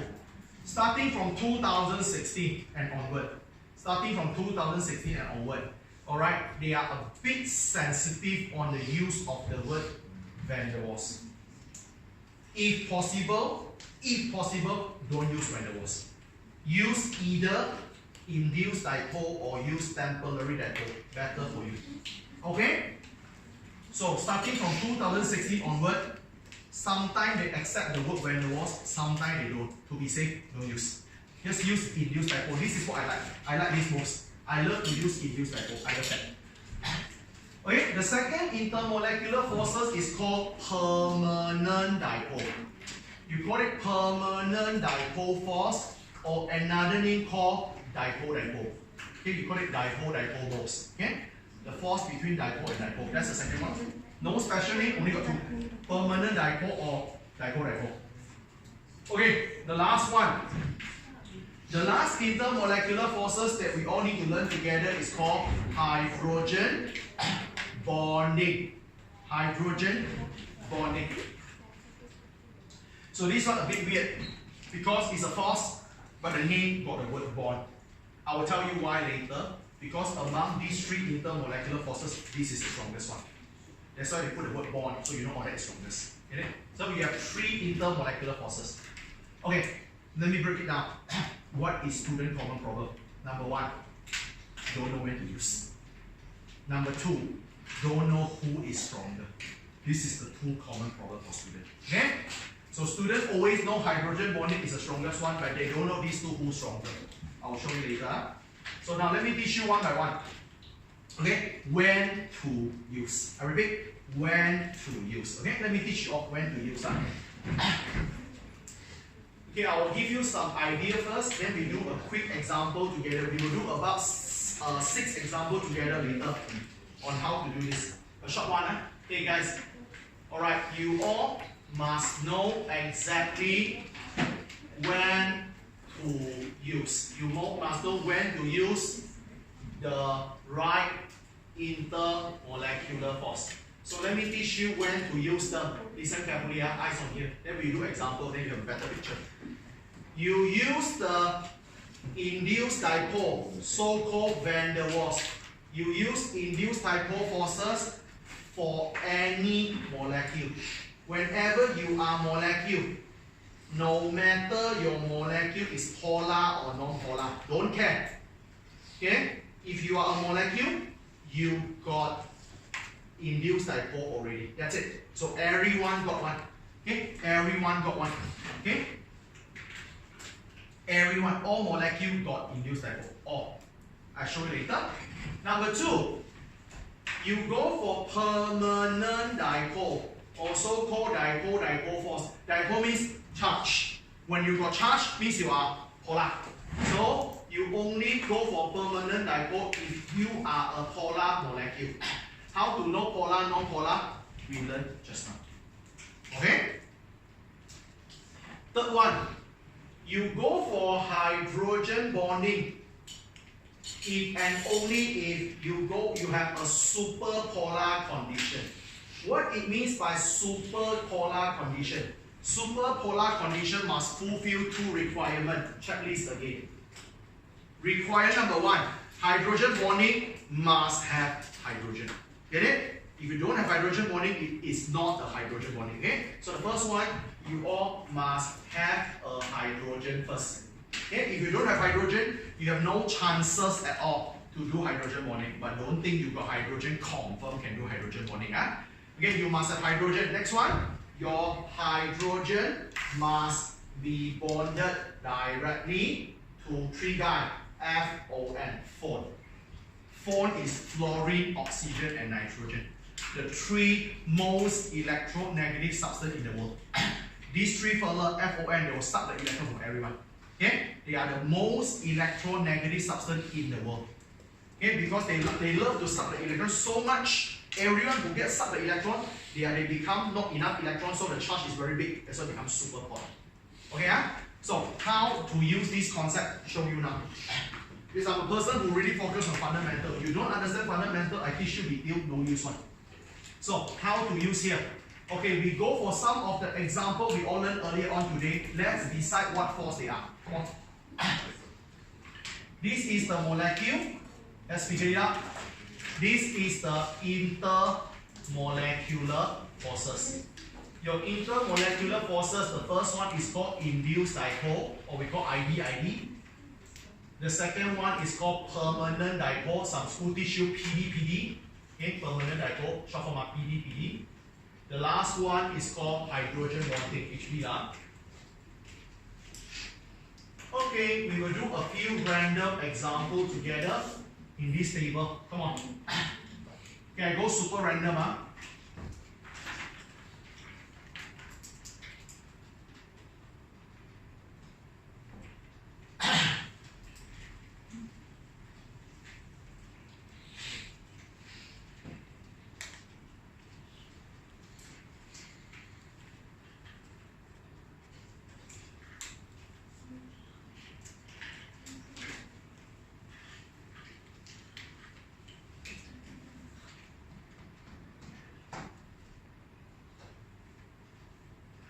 Okay, let's do this together.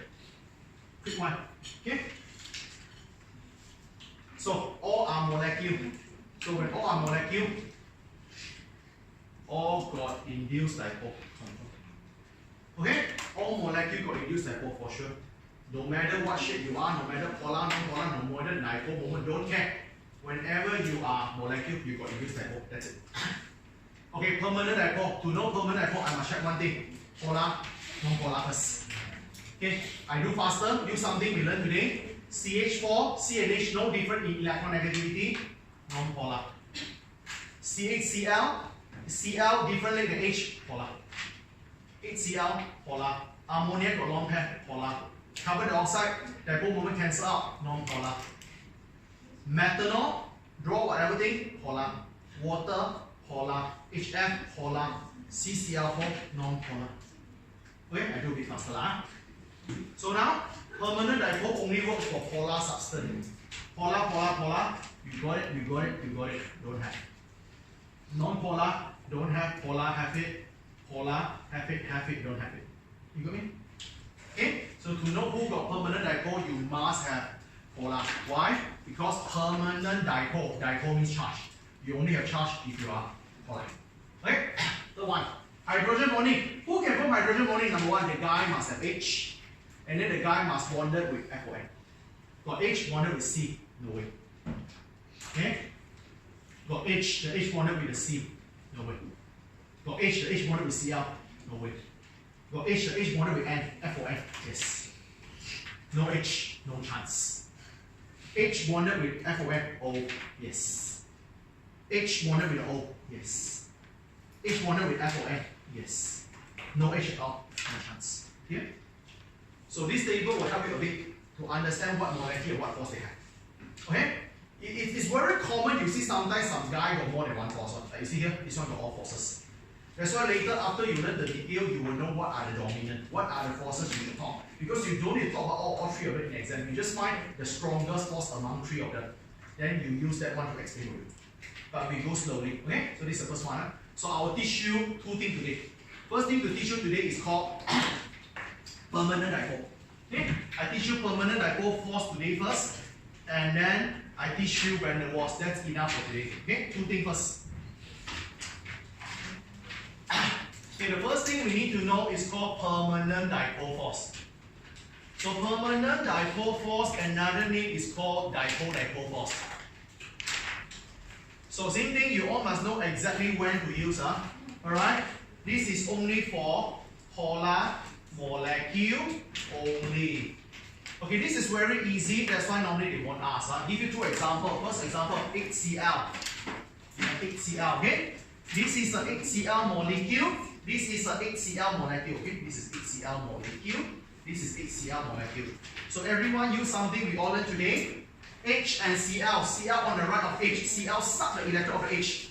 Minus and plus. That the charge cancel out? No. Because one direction only. So this is plus, this is minus. Understand?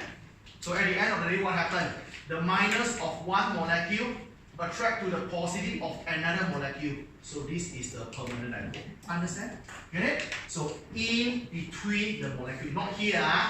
The one inside here is intramolecular, not the inter. So this force is called permanent dipole. Here, why we call permanent dipole? This charge will be there forever. Okay? H and Cl, the charge will be there forever. Okay? So that's why we call permanent dipole. You will understand a bit better if I teach you van der Waals. Van der Waals called temporary dipole. You will understand better after I teach you that. Okay? This is one thing you all must know. Alright, show you another one more example, another polar one. Who else? We can go for another polar one. Ammonia, water, HF here. Okay. Any other thing? Ammonia also can. But ammonia can do hydrogen bonding, but I show you later. Come on. This is ammonia and H. This is another ammonia. Ammonia is polar because the nitrogen is electronegative, the H is less. Ammonia got lone pair, so the dipole moment confirm cannot cancel out. So I'm very sure it's polar. Okay. So what happened? Take any plus of a molecule, join with the minus of another molecule. So here, minus. Okay. Right? Take any plus of a molecule, join with another minus of another molecule. So that is called permanent dipole. Okay? Finish. Okay? Very easy, only this one. Okay? They won't ask a lot. Too easy. Okay? They won't ask a lot. Okay, they will ask you more on the next thing that I'm going to teach you. Induced dipole. Okay? Now this will be a bit tricky. I go very slow. Ask me if you don't understand. Okay? So the next thing I want to teach you is called van der Waals force.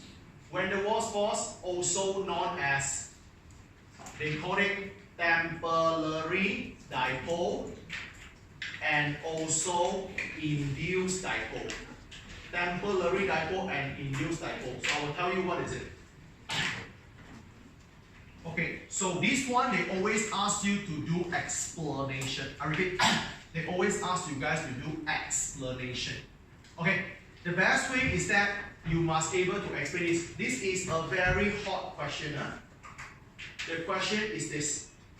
The question asks you, explain how bromine molecule form, let's say, temporary dipole and induced dipole, each and other. So this thing I will go very slow, listen carefully.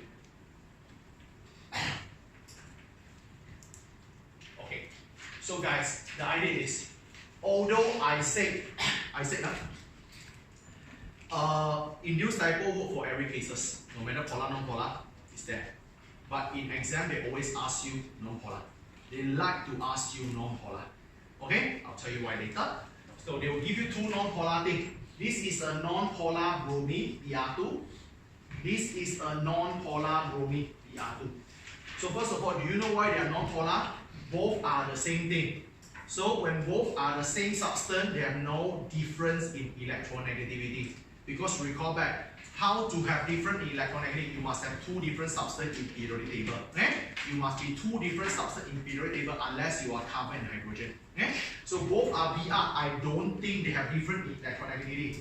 So by right, this guy is called non-polar. This guy is non-polar. When non-polar, we are in trouble now. Why? Non-polar means no charge. So we learned something before just now. This is easy. Opposite charge attract, same charge repel. By right, this guy, no charge. This guy, no charge. No charge, no charge. By right, nothing. Correct? No charge by right is nothing. How come got something one? Okay? That's why you all need to break down these two words. The first word is called temporary dipole. When you have no charge, where they can create a temporary dipole. Listen to my explanation. Okay. So, remember, electron is always moving inside the okay? Electron is always moving inside. When electron moving, there will be some certain moment the electrons are not evenly distributed. Are you okay with that? Okay, give you a simple example. Okay. Now, let's say I can put, let's say at one shot, I took total 500 people. I have 500 humans now. I take them, all of them, I put them to the ground floor of one new shopping center, for example. I let them walk freely. Okay? So after 1 hour, when I go to observe, do you expect the 500 people will walk at the equal distance and distribute evenly? For sure, no. Clear? Maybe, for example, in the center court now got lion dance. Every people go there. You got me? So you will see that at some moment, there will be some place got more crowd of people. You got it? That's what happened. So when the people is moving around, and at the temporary moment, you realize that the people actually, they not distribute equally. When electron not distribute equally, it creates something we learned early on today. What is it? Partial charge. Understand? Get it? So when the electron keep on moving, maybe after a while, you will realize this. After a while, you see that one side is all abundant with electron, and one side electron a bit lesser. So this side a bit more abundant with electron will be slightly negative. This side will be slightly positive. Guys, how does this charge differ from that? That charge was there permanently. The charge won't disappear. The charge is there forever. This charge is temporary only. So I got this charge because temporary my 500 people, they walk and they don't distribute equally. Later, lion dance finished already, they disperse already, the charge disappeared. Are you okay with that? So this charge is temporary. Okay, so now everyone know where the temporary dipole coming from? Good. Next one. The second word we need to learn is called induced. Induced you learn in your physics. Physics you learn something called induction. Induction means what? Effect. Okay? When I go over and I influence you, I affect you, that's called induced. Okay, so what it means by induced dipole, so you see here, this electron which is my neighbor, this is my neighbor, the electron is moved equally initially. So everyone see here, now when you see here got more electron, when here got more electron, all the electron over here, everyone look at my finger, every electron over here, because you're near to electron, electron is negative, electron is negative repulsion, all electron here, all got repulsion, pushed away. So this electron pushed to here, this electron pushed to here, this electron pushed to here. So when you push all the electron to there, you make the electron unevenly distribute again. So this side got more electron, negative. This side got less electron, positive. Understand? This charge you get because what? It's affected by your neighbor. So I am the one who make you got charge. That's why this guy called induced dipole. Is it okay? Get it? Alright? You all just think in a simple way lah, okay? The simple idea is this lah. Initially, all these are, we can think in a simple way like this, okay? Initially, everyone here, all the molecule, we call them good boy. Okay? So, one of the guy, don't know what happened, learn smoking. You got it? So this guy, after learn smoking, he teach his friend to smoke. So this friend smoke because influenced by this guy. This is induced smoker. You get the idea? So this guy, after you do, you affect your neighbor again. You affect your neighbor again. Later, everyone got charged already. When you got charged, no problem already. When you got charged, minus and plus, and attract already. Get the idea? This whole concept called induced dipole. Okay? So the force is still between plus and minus, but what is the difference between this guy and that guy? That guy, the charge was there permanently. The charge is there naturally. This one, I don't have charge in the beginning. The charge is being created. Understand? So this is what happened. I write in sentence. Okay? So when you come for non-polar molecule, so explain how bromine and create a temporary variable. Okay. Electron move in the bromine molecule. Electron move in the bromine molecule. Okay? So once the electron do not distribute evenly, when the electron do not distribute evenly, a temporary dipole is created. Here you create the temporary dipole. Once you realize the electron they move unevenly. So this temporary dipole will actually induce the neighbor, or you can call adjacent. You go to induce your adjacent molecule and you make your neighbor got charge. Okay? So to produce something called induced dipole. So now you already create induced dipole. So what happened? In the end, the delta plus on one molecule would be attracted to the delta minus on another molecule. So this force is called temporary dipole, induced dipole force. Okay, that's what you all need to do. Have to go slow. Okay, else it will be very, very confusing. Okay. So this guy called temporary dipole, induced dipole forces. Okay. So any question so far? So get this picture first, alright? And give me 5 more minutes before the class is dismissed, okay? So I want you all to see what is the difference. So permanent dipole, you have the charge permanently, so the force is easy. So when you have induced dipole, normally the force is not there. Normally you have no charge at all. No charge, technically you should have no force at all. But how there is the force created? Because although you have no charge, but when the electron moving, they can create temporary uneven electron distribution. They can create a temporary charge. Their temporary charge make the neighbor got charge. That's called induced dipole. So in this case, when you got charge, I got charge, we can join together already. Get it? So this charge is there forever. This charge is being created. Okay? That's why one is called temporary dipole, one is called induced dipole. Alright? So now I teach you the last thing for today, then we finish up. I want to finish at least for van der Waals for today. Okay. The next thing you all need to know is here. Okay? So everyone must know that your induced dipole, your induced dipole force, or so-called van der Waals forces, is affected by 2 factors. There are 2 factors can make your van der Waals forces become stronger or weaker. There are 2 factors only.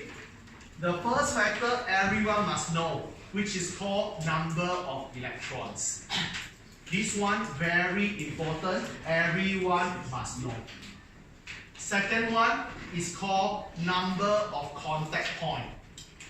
This is not important. You know is good, don't know, never mind.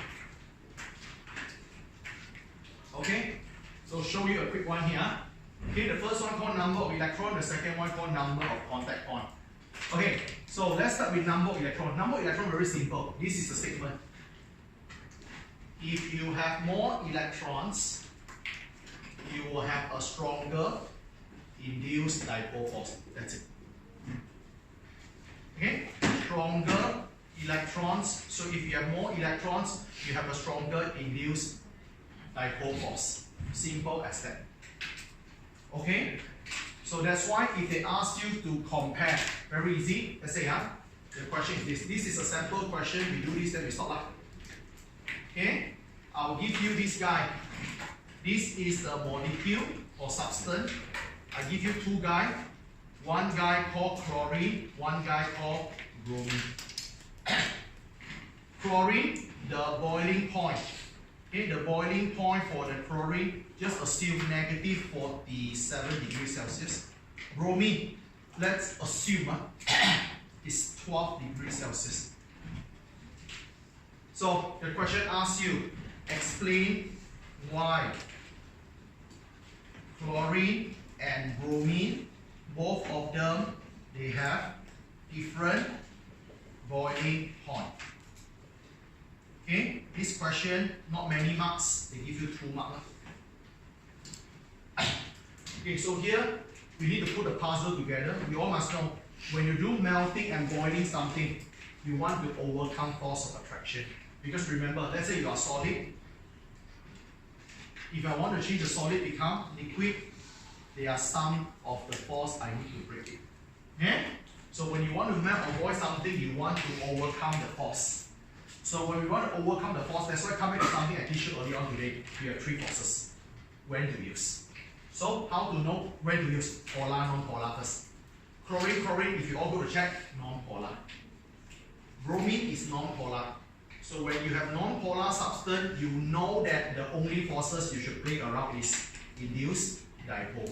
Here, some people ask, sir, what about polar? Next week, no worry. Okay? So if both are non-polar, you know that their one and only forces is induced dipole. There are no other forces. Here, okay, because obviously they don't have H, they don't do hydrogen bonding. Obviously they have no charge, they don't do permanent dipole. Understand? So both are van der Waals or so-called induced dipole. So what we need to do? So when both have same force, how to know who's stronger, who weaker? Check the electron.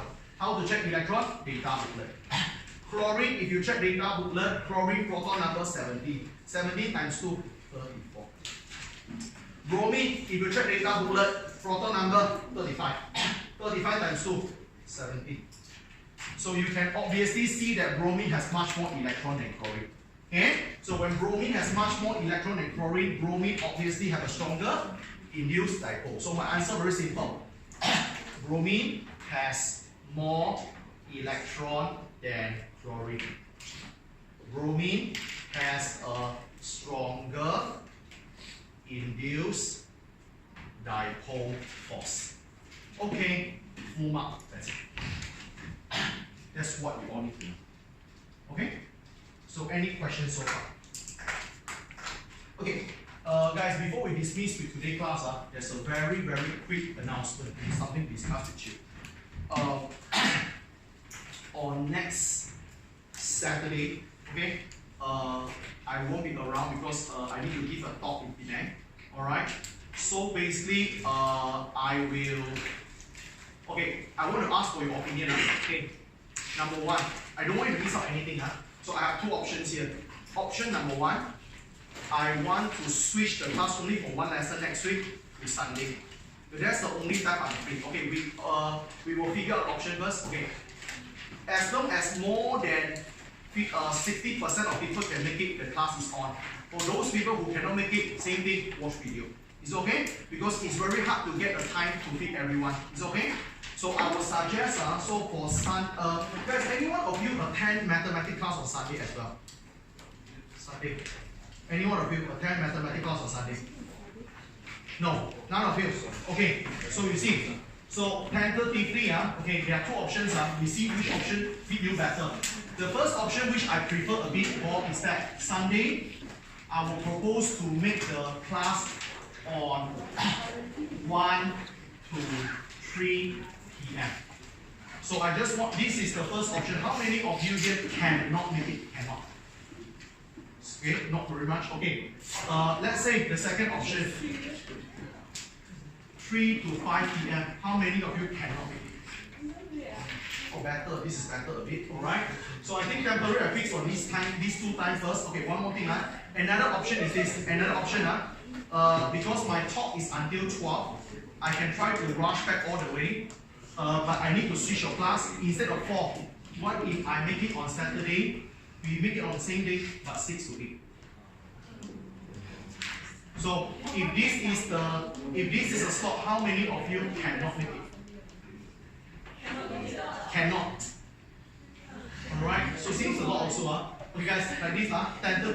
this first, unless, okay, I think tentatively I do this. I make it on Sunday, 3 to 5 p.m. For those who can come, come. For those who cannot come, as usual, you get the video link from me.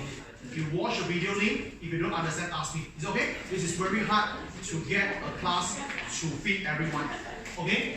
So remember, next Saturday, no class on 4 to 6 p.m. The class will be on Sunday, 3 to 5. If you cannot come over, remember to get the video link from me on Sunday night or the day after that. Okay? Just normally I will upload right after the class.